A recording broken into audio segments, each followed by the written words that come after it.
নমস্কাৰ, মই জ্যোতিষী শ্ৰী মিণ্টু শৰ্মা। আপোনালোকক প্ৰথম পাৰ্টত বাকী 4টা ৰাশিৰ বিষয়ে ক'লোঁ, মেঘ, বৃষ, মিথুন, কৰ্কট।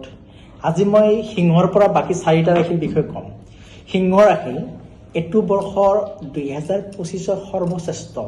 বহুত কিবা কিবি পাবলগীয়া, বহুত ৰাজ সন্মান, ৰাজভোগ, চাকৰি, কৰ্মস্থান, বহুত কিবা কিবি পাবলগীয়া।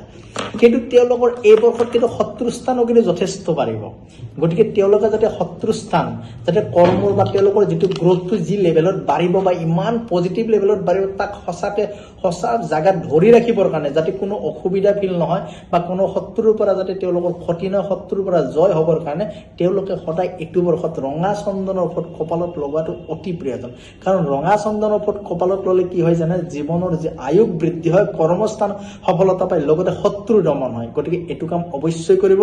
আৰু যিটো হনুমানৰ গায়ত্ৰী, ওম অঞ্জনী যায় বিদ্মহে বাসুপুত্ৰায় ধীমহি তন্ন হনুমাতং প্ৰচোদয়াৎ ওম, আৰু লগতে বট গছৰ গুৰত পাৰিলে পানী ঢালিব আৰু ৰঙা চন্দনৰ ওপৰত কণ্টিনিউ ল'ব। অৱশ্যই সিংহ ৰাশিৰ এইটো বছৰৰ কাৰণে যথেষ্ট ভাল। আৰু লগতে ৰঙা চন্দনৰ গাছৰ শিপা ৰঙা কাপোৰেৰে নিজৰ সোঁহাতত পৰিধান কৰিব, ছোৱালী মানুহ হ'লে বাহাতত পৰিধান কৰিব।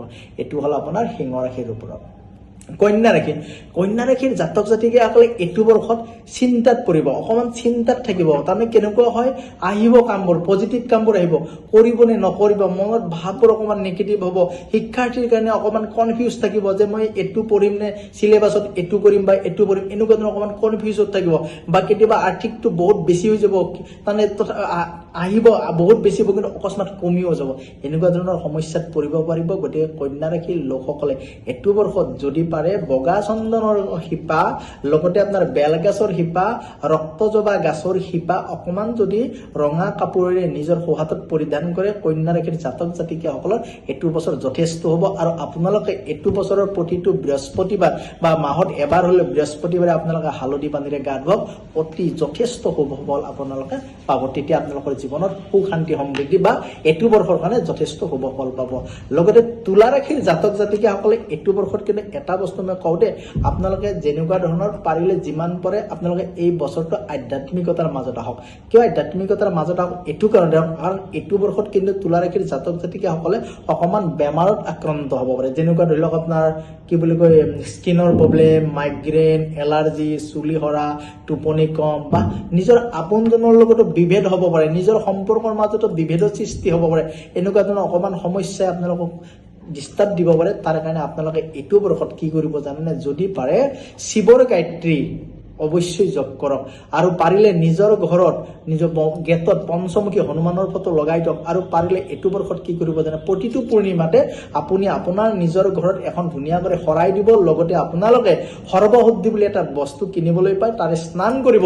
লগতে কলা কাপোৰত কৰি আঙঠা বান্ধি নিজৰ মূৰৰ ওপৰত এণ্টি ক্লকৱাইজ ঘূৰাই আপুনি নদীত উটুৱাই দিব। তেতিয়ালৈ কি হ'ব, জীৱনৰ যিবিলাক কিছুমান সমস্যা সেইটো যথেষ্ট হ'ব পাৰিব। কিন্তু জুনৰ পৰা এই ৰাশিৰ জাতক জাতিকাসকলে কিন্তু চাকৰিত শুভ ফল পাব, সন্মান পাব, লগতে কৰ্মস্থানত যথেষ্ট শুভ ফল দেখা পোৱা যায়। গতিকে মই কোৱা ধৰণে আপোনালোকে অৱশ্যই কামবোৰ কৰক। লগতে আপোনালোকে কি কৰিব জানেনে, ব্ৰহ্মযষ্টি গাছৰ শিপা আৰু আকাল বিকাল গাছৰ শিপা আপোনালোকে হালধীয়া কাপোৰেৰে নিজৰ সোঁহাতত পিন্ধিব, যথেষ্ট শুভ ফল পাব।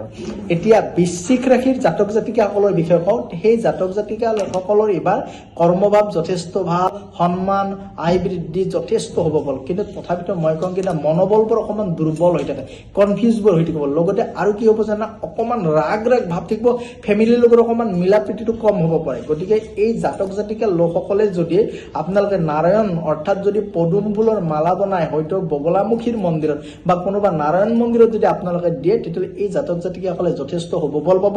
আৰু কৰ্মস্থান যাতে আপোনালোকৰ সঠিকভাৱে হয়, ভবামতে কৰ্ম যাতে আগুৱাই যাব পাৰে। গতিকে জাতক জাতিকাসকলে এইটো বছৰত আপোনালোকে মনত ৰাখিব, নীলা অপৰাজিতা গাছৰ শিপা হালধীয়া কাপোৰেৰে সোঁহাতত পৰিধান কৰিব।